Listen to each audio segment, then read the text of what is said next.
মানুষ চায় তারা নিরাপদে বাসায় যাবে, মানুষ চায় তারা সুন্দরভাবে ঈদ উদযাপন করবে।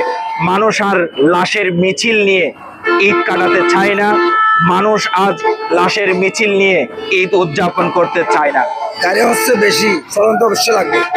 চলন করলে ভালো হয়, আল্লাহ অন্য রাস্তা বিকল্প রাস্তা নিলে ভালো হয় আর কি।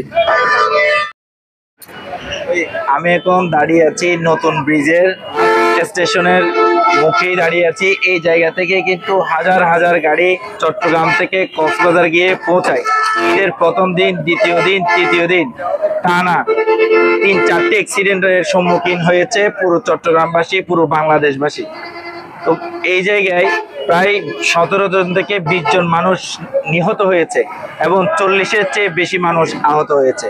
তো জনগণের দাবি, বাংলাদেশের মানুষের দাবি, এই রুটটি যাতে 6 লেনে উন্নীত করা হয়। মানুষ চায় তারা নিরাপদে বাসায় যাবে, মানুষ চায় তারা সুন্দরভাবে ঈদ উদযাপন করবে। মানুষ আর লাশের মিছিল নিয়ে ঈদ কাটাতে চায় না, মানুষ আজ লাশের মিছিল নিয়ে ঈদ উদযাপন করতে চায় না। এখানে লবণের গাড়ি বেশি চলে, যার কারণে রোড পিচ্ছিল হয়ে যায়। এরপর হচ্ছে ছোট ছোট গাড়ি চলে, যেগুলো কোনো নিয়ম কানুন তোয়াক্কাই করে না। রোড খুবই সরু, রোড খুবই ছোট। রোড আরো সম্প্রসারণ করলে ভালো হয়।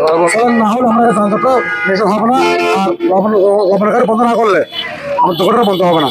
আপনার এই ছোট গাড়ি টমটম আর রিক্সার জন্য ঠিক আছে, মনে করুন 6 লেন হলে 1/1 রোড হয়ে গেলে মনে হয় আমাদের কোনো সমস্যা হবে না, যাত্রীদের ভোগান্তি হবে। আর চলেন আমরা গাড়ি চালিয়ে খুব শান্তি পাবো। 6 লেনের এই মুহূর্তে করতে হবে না। আমরা ভাই, আমরা সবাই অনুরোধ করে বলতেছি, এটা আমাদের 6 লেনের জন্য সরকার আবেদন। সরকার কাছে আমাদের চট্টগ্রাম কক্সবাজার মহাসড়ক এখানে দুর্ঘটনা কবলিত হচ্ছে সব সময়। চলেন না করলে দুর্ঘটনা সব সময় এটা বাড়তে থাকতে।